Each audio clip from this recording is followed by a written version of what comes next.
Presiden Joko Widodo meminta agar jajarannya mengeksekusi jumlah kebijakan untuk membantu UMKM dan koperasi di saat pandemi sekarang ini. Kebijakan yang dapat berupa relaksasi maupun restrukturisasi pinjaman kepada koperasi diharapkan dapat secepat-cepatnya diberikan untuk mengangkat kembali roda perekonomian rakyat.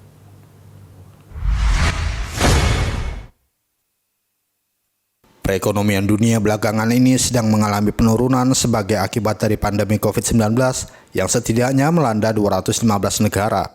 Sejumlah lembaga bahkan memprediksi pertumbuhan minus bagi negara-negara maju sebagai dampak ekonomi yang ditimbulkan pandemi.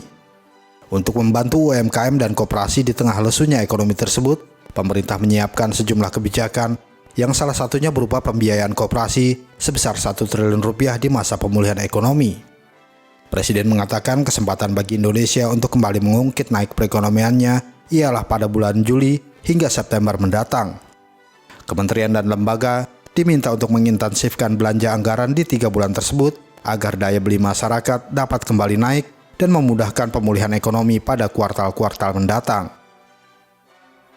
Berikan yang namanya restrukturisasi kepada UKM, kepada koperasi secepat-cepatnya agar tidak kena imbas dari pertumbuhan ekonomi dunia yang melambat. Karena 215 negara itu sama keadaannya. Kena pandemi COVID, kena krisis ekonomi, sama persis.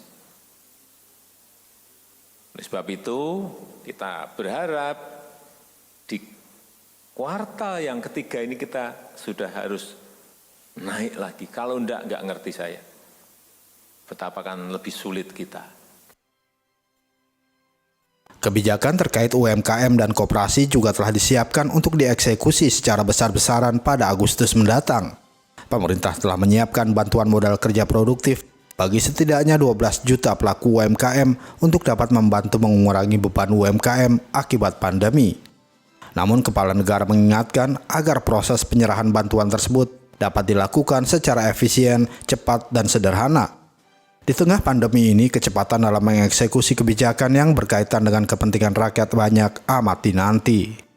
Dari Jakarta, Tim Liputan Nusantara TV melaporkan.